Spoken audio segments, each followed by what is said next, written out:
किसी और का होता है, यूज भी कोई और कर रहे होते हैं, बहुत सारे इशू क्रिएट हो रहे हैं। ये किस तरीके की आप बात कर रही हैं? आप हमारे यूजर होकर में नहीं, मुझे पता है सब कुछ हो रहा है, पर मुझे ये समझ नहीं आ रही मेरे अकाउंट से तो ऐसी वैसी कुछ नहीं हो रहा। मैम अगर आपका नोटिफिकेशन मिला है तो हमने आपको कॉल किया ना।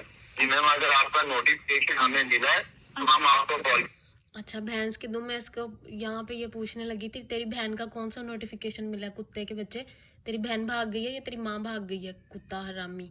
नोटिफिकेशन पर मैं चुप करके सुन रही थी कि अच्छा चलो ये बोलता क्या है, इसका एंड क्या है, इसका पर्पस क्या है, ये किस तरह के स्कैम्स करते हैं, मतलब क्या अब इनकी रिक्वायरमेंट क्या है बेसिकली। ये मुझे काफ़ी दिनों से इनकी कॉल्स आए जा रही हैं, कभी ईमेल मांगते हैं, कभी कुछ। खैर कर रहे हैं, वरना हमने पहले कभी कॉल किया मैम आपको? नहीं। अच्छा आप ये बोल रहे हैं पहले कभी कॉल किया, हालांकि मुझे इतनी फेक कॉल्स आ चुकी हैं और ये गैंग है कोई, और ये यही लोग मुझे कर रहे हैं क्योंकि इनके पास कोई डिटेल्स है। अल्लाह जाने अब वो डिटेल्स बैंक की कहाँ से लीक हुई हैं, कैसे हैं, ये अल्लाह जानता है। जी मैम, तो मार्कअप पॉइंट तकरीर के लिए आपके फायदे और रहनुमाई की। और ये ना कॉपी करते हैं जो यूबीएल कस्टमर सर्विस वाले जो एक्चुअली में है ना, उनको कॉपी करने की कोशिश करते हैं, बट एक्चुअली ये नाकाम है क्योंकि कच्चे चोर विल भी कच्चे चोर, तो ये हाल है इनका। कॉल की जा रही है मैम कि आने वाले टाइम पे आपको कोई इश्यू कोई भी मसला क्रिएट ना हो और अकाउंट आपका एक्टिव और कंटिन्यू रहे मैम। एप्लीकेशन जो मोबाइल आता है मैम, वो वर्किंग के मुताबिक इसी मोबाइल में रखना चाहती हूँ जिसमें इस्तेमाल कर रही हूँ, किसी और मोबाइल में मैम? नहीं, इसी में रखना चाहती हूँ। जी मैम, आखिरी बार अकाउंट को आपने कब इस्तेमाल किया है, अगर अकाउंट होल्डर आप खुद बात कर रही हैं? अब ये यहाँ पे मुझे पागल बनाने की कोशिश कर रहा है कि हम ये वेरीफाई कर रहे हैं बेसिकली कि जी आप एक्चुअल ऑथराइज्ड यूज़र हैं या नहीं है, ठीक है। अब इतनी तो अकल की अंधी मैं हूँ नहीं जो आप मेरे से पर्सनल डिटेल्स पूछो कि बैलेंस कितना है, कितनी ट्रांजैक्शंस की हैं, क्या है डिटेल्स है, क्या यूज़ करती हो क्या नहीं। भाई बैंक वालों को का है कि टेंशन, मेरी कौन सा कोई। खैर क्या कहे बंदा इनको। काफ़ी टाइम हो गया, अभी तो यूज़ ही नहीं किया इसको। सॉरी मैंने कहा काफ़ी टाइम हो गया मीन्स के। अच्छा अगर ये रियल वाले होते तो इन कुत्ते के बच्चों को पता होता है कि 2-4 दिन पहले जो दिसंबर सेल्स लगी थी 3 दिसंबर को, 2 को मैं गई हुई थी, 3 को गई हुई थी, ठीक है ना, वहाँ पे मैंने ट्रांजेक्शन्स की थी। इनको पता होता कि मैंने कब यूज़ किया। मैं इसको कह रही हूँ 15 दिन हो गए ऑलमोस्ट। और खैर ये सारे पॉइंट्स मेंशन करने का मकसद ये है कि इनकी बातों में सारा कुछ छुपा होता है। कोई 15 दिन हो गए होंगे। रिमेनिंग बैलेंस कितना है मैम, अगर ये अकाउंट आपके इस्तेमाल में है? बीसी ने अपने बहन का रिश्ता देना है। रिमेनिंग बैलेंस मेरा दिल कर रहा था इनको जिसको इतनी गंदी गालियां दूं, इतनी मैं इसकी बेइज्जती करूं, इसको बताऊं कि खोते के बच्चे, अगला बंदा घास फूस नहीं खाता, रोटी खाता है, अकल रखता है, दिमाग रखता है थोड़ा बहुत, उसको पता है कि हाँ भाई मैंने क्या करना क्या नहीं करना। खैर बेचारी मासूम आवाम है, कभी कभी बंदे का दिमाग नहीं भी काम कर रहा होता तो इनके स्कैम में आ भी जाता है। मैं आपको अपना बैलेंस क्यों बताऊं?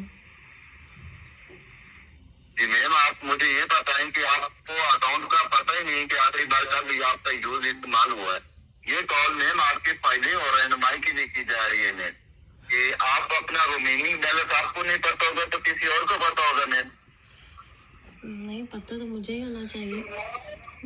एक्चुअली मसला ये अकाउंट है। नंबर है मैम, आपका अकाउंट नंबर भी बता देता हूँ, मार्कर को है अकाउंट नंबर चेक करने। अब यहाँ पे इसने मुझे मेरा अकाउंट नंबर एक्चुअल में जो था वही बताया, इससे पहले ये मेरा नेम मेंशन कर चुका था। अब इसने मेरे पूरे अकाउंट डिटेल्स मुझे बताई हैं, तो मुझे वहाँ से श्योर हो गया कि हाँ इनके पास डिटेल्स हैं। मुझे नहीं पता ये सबकी होती हैं क्या है क्या नहीं, ये आजकल जो फ्रॉड्स चल रहे हैं ये एक कॉमन है, मुझे इस चीज़ का नहीं पता। बट यह है कि मुझे कॉन्टीन्यूसली इनकी कॉल्स रिसीव हो रही हैं इसी चीज़ को लेकर। और आज जो था इसमें ये मेक श्योर कर रहा था कि हाँ इसके पास कुछ पैसे हैं भी हैं, हम ऐसे ही इसके फजूल में पीछे लगे पड़े क्योंकि उसके पास अकाउंट डिटेल्स तो थी। अब मुझे याद तो नहीं है ये है मेरा कहना है। अब मुझे तो अपना NIC नंबर नहीं याद होता ये तो फिर अकाउंट नंबर है।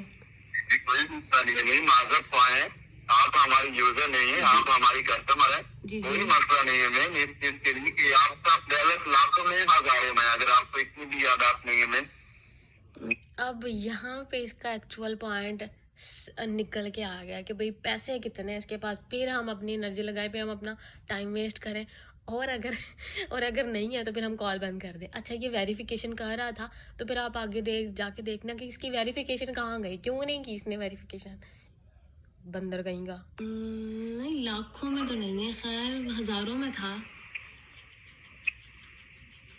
हाँ, कितना है? 50,000 है, 20,000 है, 10,000 है। मैम आपको बैलेंस के बारे में भी नहीं पता? वो बैलेंस का कहाँ से पता चलेगा मुझे, आप ये बताएं। बेरोजगारी आसमानों पे चढ़ी पड़ी है, नौकरी कोई है नहीं, घर में गल सड़ रहे हैं हम, क्या कहाँ से आएंगे पैसे? घर वाले पैसे नहीं देते कि भाई कमाओ खाओ, पॉकेट मनी पे गुजारे कर रहे हो। शर्म नहीं आती? इतने बड़े हो गए, पढ़ लिख के भी कोई नौकरी ही नहीं कर रहे, कोई काम ही नहीं कर रहे, कुछ आता जाता ही नहीं है, डिपेंडेंट हो फैमिली पे, तो जाहिर है फिर मुझे तो खुद शर्म आती है घर वालों से मांगते हुए, जाहिर है। अब यहाँ पे इसको समझ आ गई कि हाँ उसकी ये तो कोई बहुत ही बेचारी है, इसके पास तो पैसे है नहीं, फजूल में हम टाइम वेस्ट करिए, अब फौरन से कॉल बंद कर जाएगा। बंदे को अपना अर्न करना चाहिए। आप मीडिया अकाउंट इस्तेमाल कर रही हैं? हाँ जी, यूबीएल ही कर रही हूँ।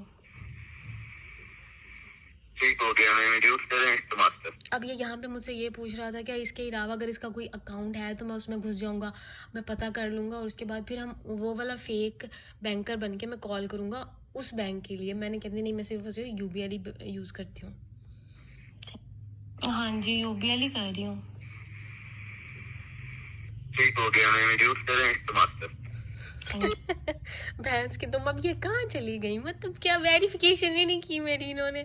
ओ भाई, वेरिफिकेशन ही नहीं की, ये इनके हाल है। खैर, मुझे बात करते हुए इतनी हंसी आ रही थी, मेरा दिल करता मैं इसकी बेइज्जती करके इसको बताऊं कि मैं कोई जाहिल गवार नहीं हूँ, मुझे थोड़ी बहुत अल्लाह ने अकल दी हुई है, मुझे समझ आ गई है तुम्हारी सारी बातें, पर मैं चुप हो गई। मैंने सारी वीडियो रिकॉर्ड कर ली और मैंने कहा चलो बस समझ आ जाए, यही बहुत है, फालतू का क्या कि क्या। हाँ, लेकिन मैं वीडियोज़ इसलिए बना देती हूँ, इसलिए शेयर कर देती हूँ। अक्सर औकात ऐसे होता है कि इंसान के माइंड में नहीं होता, अगर आपने कहीं से कुछ चीज़ देखी हो, सुनी हो, तो फिर आपको पता होता है कि हाँ इस तरह के स्कैम्स हैं, इस तरह ये कॉल्स करते हैं, इस तरह हो सकता है। क्योंकि फ़र्स्ट टाइम जब मेरे साथ ये हुआ था, खैर उसकी स्टोरी बहुत स्केरी है, वो मैं किसी और टाइम शेयर करूँगी। तो उसके बाद से फिर मैंने ये ख़्याल करना शुरू किया, रिकॉर्डिंग करनी लग गई। फिर एक और भी चीज़ थी कि मेरी जो बेस्ट फ्रेंड थी उसकी बहन के साथ हैंड हो गया था, वो पढ़ी लिखी माशाल्लाह जॉब करती थी, तो उसके बाद से फिर मैंने कहा कि यार बंदे को शेयर कर देना चाहिए, पता सबको होता है, बट उसके बावजूद भी हम कहीं ना कहीं चूना लगवा लेते हैं। खैर, ये इसकी कुछ मिस्टेक्स थी जो ड्यूरिंग कॉल ही मुझे समझ में आ गई थी, तो मैंने सोचा कि मैं ये शेयर कर देती हूँ, इसलिए भी क्योंकि जब आपके साथ इस तरह का कोई बंदा बात कर रहा हो तो आप उसकी बात पे फोकस करो कि वो बात क्या कर रहा है, उसकी किस बात के पीछे क्या पर्पज़ हो सकता है। खैर, अपना ख्याल रखें, दुआ में याद रखें, मिलेंगे अगली वीडियो में, बाय बाय।